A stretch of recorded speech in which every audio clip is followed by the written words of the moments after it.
Senhor esteja convosco. Ele está no meio de nós. Proclamação do Evangelho de Jesus Cristo segundo São Mateus. Glória a vós, Senhor. Naquele tempo disse Jesus a seus discípulos: Não penseis que vim trazer paz à terra. Não vim trazer a paz, mas sim a espada. De fato, vim separar o filho de seu pai, a filha de sua mãe, a nora de sua sogra. E os inimigos do homem serão os seus próprios familiares. Quem ama seu pai ou sua mãe mais do que a mim, não é digno de mim.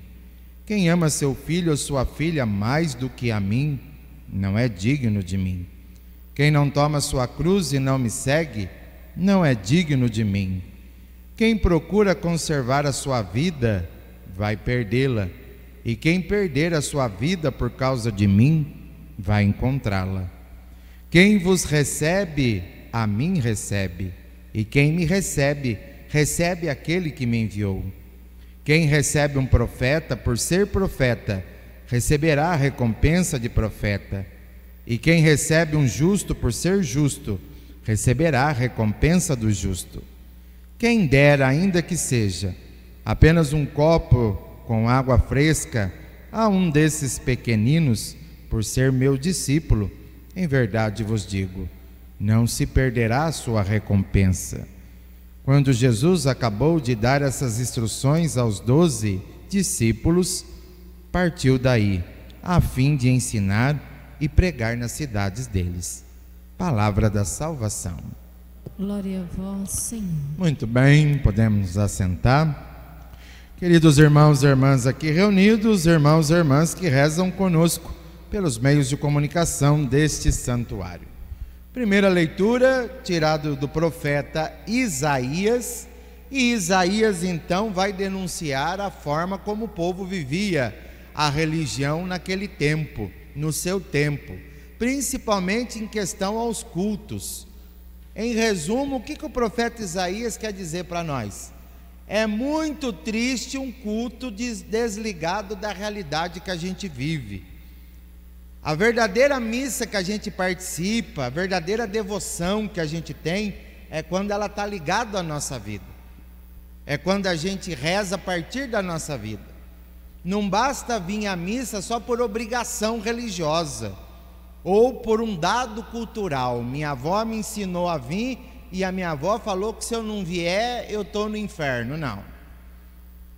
Muita gente sai da mesma forma que entra numa celebração eucarística, porque não reza a missa a partir da sua vida, não coloca em conflito a palavra de Deus a partir da sua vida. Aí o que significa? Significa um ritual cheio de palavras repetidas.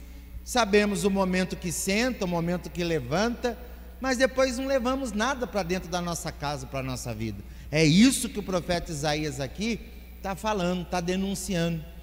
Naquele tempo era um povo de um ritualismo bonito, um ritualismo de encher os olhos, um ritual de abrandar a dor do coração, mas que não punha nada em prática. É a mesma coisa que a gente botar uma música aqui falando de misericórdia, de perdão, todo mundo sai chorando daqui, mas chegar em casa o ódio continua a mesma dentro de casa. Não valeu celebração. Apenas acalmou meu coração sentimentalmente falando, mas compromisso concreto eu não assumi. Então, de uma forma bem objetiva, o profeta Isaías quer nos questionar. De fato, toda celebração que eu participo, toda reza que eu faço, todo terço que eu participo, eu tento converter isso em coisa concreta para a minha vida? Porque não basta escutar a palavra de Deus, achar a coisa mais linda do mundo e continuar do jeito que está.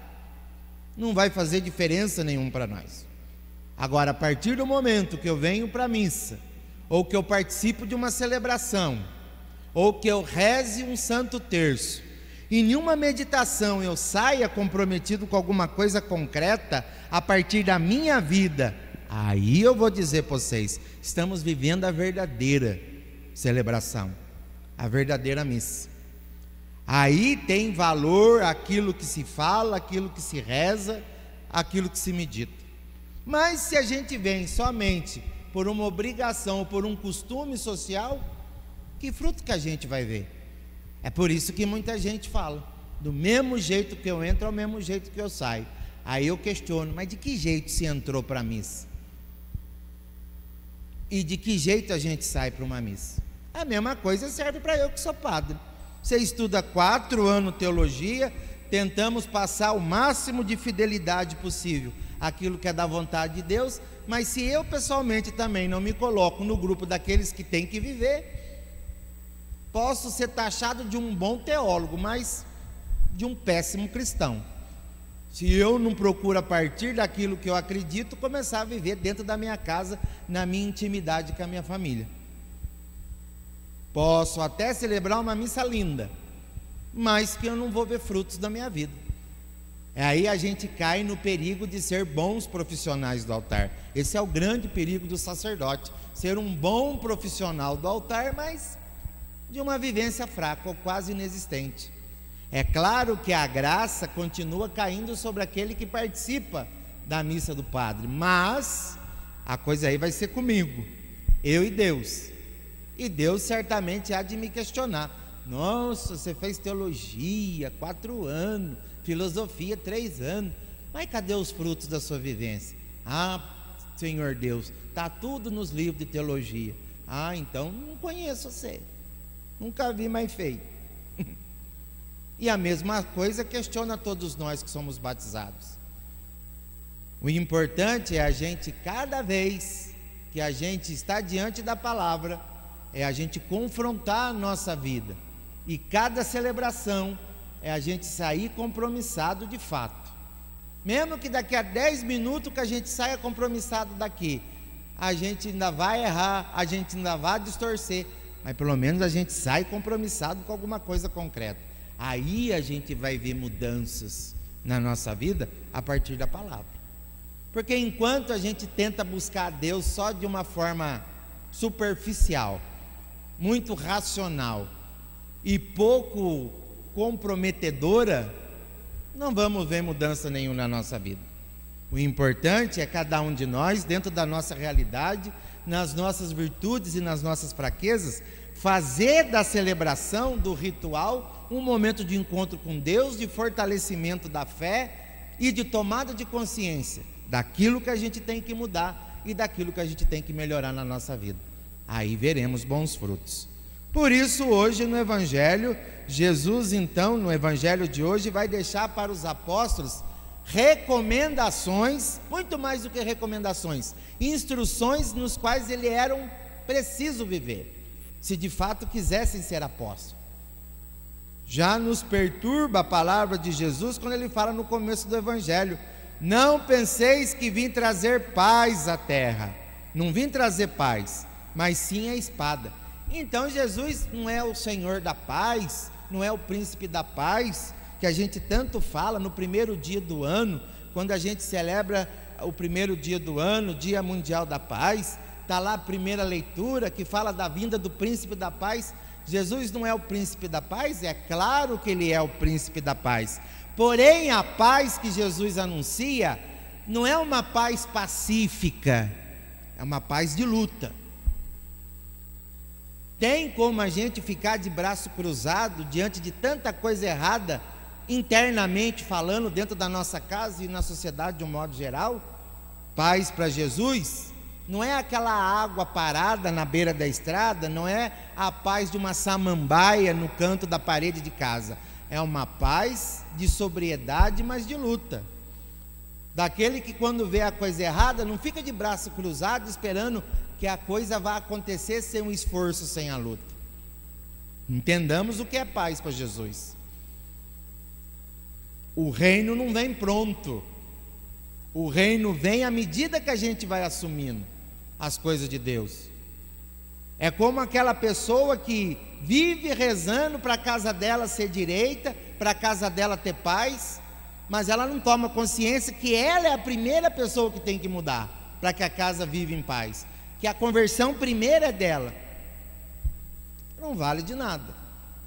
Então hoje Jesus fala: eu não vim para trazer essa paz parada, essa paz de cemitério, eu vim para trazer uma paz de luta. Por isso que ele fala: eu vim trazer a espada. O que significa a espada? Luta.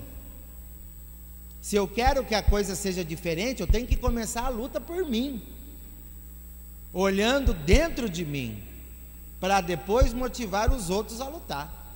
Só que muitas vezes a gente é esperto, a gente quer que os outros lutem, que os outros deem a cara, e a gente fica só de olho, paradinho. Se deu errado, o problema é dele; se deu certo, não fez mais que obrigação.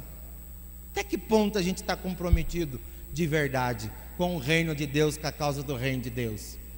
E logo em seguida ele vai dizer: de fato vim separar o filho de seu pai, a filha de sua mãe, a nora de sua sogra. O que Jesus quer dizer com isso? Muitas vezes o conflito vai ser dentro da própria comunidade, na nossa própria intimidade. A gente pode encontrar gente contrária ao Evangelho. Pode. O próprio Jesus teve que enfrentar isso. Vamos pegar Judas Iscariotes. Fez parte da intimidade com Jesus, bebeu da sabedoria de Jesus, mas não estava com o coração comprometido. Os interesses pessoais eram outros. Então por isso que dessa forma Jesus vai dizer. Depois ele vai dizer mais à frente: quem ama seu pai ou sua mãe mais do que a mim, não é digno de mim. Quem ama seu filho ou sua filha mais do que a mim, não é digno de mim. O que significa isso? Jesus está pedindo para a gente largar a família de lado? Não. Mas vamos lembrar o primeiro mandamento da lei de Deus, que esse todo mundo guarda. Qual é o primeiro mandamento? Amar a Deus sobre todas as coisas. Muitas vezes, até dentro da nossa própria intimidade, alguém que a gente ama muito vai oferecer para nós situações de que vão contrário à vontade de Deus. Pode acontecer? Pode. Nossa, padre, que absurdo, mas pode. Vamos dar um exemplo bem absurdo aqui. Pode ser que minha mãe me proponha uma atitude contrária ao Evangelho. É minha mãe, eu amo demais, mas não significa que eu vou fazer do jeito que ela quer. Amo demais, mas vou dizer não. É isso que Deus está falando. Não é nada tão absurdo assim. Amar a Deus acima de tudo. Ele é a prioridade da nossa vida. É essa recomendação e essa exigência que Jesus está fazendo. Em nenhum momento Jesus que está falando: agora larga sua família, míngua, sofrendo e me segue. Não. Interpretação errada. Mas, acima de tudo, até dos nossos relacionamentos mais íntimos, Deus em primeiro lugar, a palavra dele em primeiro lugar. Pode acontecer isso? Pode acontecer. Depois Jesus fala: quem não toma sua cruz e não me segue, não é digno de mim. A cruz aqui significa o caminho de Jesus. Quem está disposto a seguir Jesus vai ter muito amor, muita alegria, muita graça, mas também vai ter muito conflito e vai ter cruz. Estão dispostos ao que Jesus pergunta para os apóstolos e para nós hoje? Seguir a cruz de Jesus, tomar a cruz de Jesus, é tomar consciência que a gente vai fazer o mesmo caminho dele. E vamos lembrar o caminho de Jesus: não foi só de aplauso, de oba-oba, de holofote, de festa, não. Foi de muito conflito, foi de muita perseguição e resistência. E até que ponto nós estamos dispostos a viver isso? Vamos tomar consciência. E aí Jesus vai dizer: quem procura conservar a sua vida vai perdê-la, e quem perde a sua vida por causa de mim vai encontrá-la. Perguntinha boa para cada um de nós: como é que a gente está gastando a nossa vida, hein? Como é que a gente está gastando o vigor da nossa juventude, a força humana nossa, com coisa boa, com coisa que presta? Ou infelizmente a nossa saúde, a nossa maturidade, a nossa sabedoria está tudo indo ralo abaixo, porque as nossas escolhas não estão sendo positivas.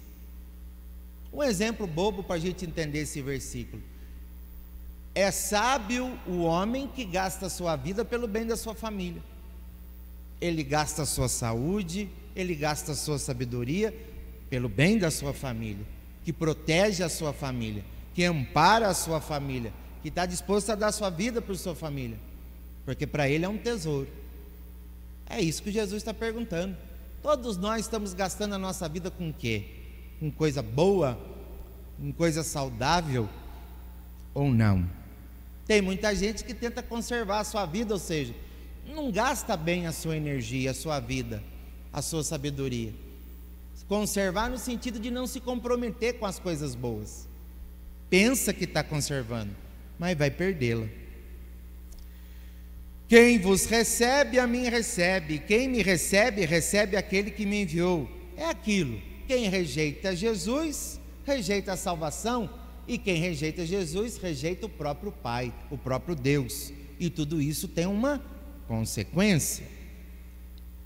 Logo em seguida, Jesus também vai dizer, um outro versículo importante aqui: quem dera ainda que seja apenas um copo de água fresca, um desses pequeninos, por ser meu discípulo, em verdade vos digo, não perderá a sua recompensa. E aí vem outra coisa importante para a gente meditar. Se eu sou fiel às coisas mais pequenas que o Cristo me pede, certamente eu serei também fiel às coisas grandes que eu peço a Jesus. Agora, analisemos a partir da nossa vida. Se eu não consigo ser fiel a coisinhas mínimas que Deus me pede, para que eu vou pedir coisa grande para Ele? Muitas vezes a gente fica revoltado com Deus, porque Deus não dá coisas grandes. Mas primeiro eu tenho que me questionar: será que eu sou fiel nas coisinhas pequenas do cotidiano? Será que eu consigo ser fiel e constante? Aí com certeza Deus há de dar grandes coisas para eu, porque eu sou fiel nas pequenas. Agora, se nem nas pequenas eu dou conta, o Pai, com a sua sabedoria, não vai dar coisas grandes para nós, porque não vamos saber fazer bom uso da graça que Ele vai nos dar. Então, primeiro, assumamos ser fiéis às coisas pequenas, como um copo d'água, por exemplo, para quem tem sede. Agora, se nem isso eu consigo ser fiel, para que eu vou pedir coisa grande para Deus? Não que Ele não queira nos dar. A pergunta é se nós vamos saber fazer bom uso. Esse é o questionamento que Jesus nos faz. Por isso, no finalzinho do Evangelho, Jesus diz: quando Jesus acabou de dar essas instruções aos 12, partiu, daí a fim de ensinar e pregar na cidade deles. Como a gente viu, não são recomendações, são instruções. Jesus deixa bem claro aos seus: é preciso que se viva isso para ser discípulo dele de verdade. Cabe agora a cada um de nós olhar para dentro de nós mesmos, dentro da nossa realidade, olhar as nossas virtudes e pedir a graça para a gente trabalhar as nossas fraquezas. Será que estamos aqui dentro dessa regra que Jesus coloca hoje? Quais são as nossas dificuldades para se viver isso que hoje Jesus nos pede, nos fala? Aí com certeza a celebração de hoje, quando a gente sair daqui da missa compromissado em trabalhar as nossas fraquezas, vai ter muito valor a Santa Missa, porque eu estou saindo compromissado com essas instruções de Jesus. Como eu digo, mesmo que depois eu vá também deixar a fraqueza falar mais alto, mas eu tenho consciência daquilo que eu assumi, de forma livre, de forma consciente, no seguimento de Jesus. E com certeza Ele há de nos ajudar, com certeza Ele há de nos dar sabedoria, palavra certa, nos momentos difíceis da nossa vida. Mas precisamos assumir também. Louvado seja nosso Senhor Jesus Cristo. Para sempre seja louvado.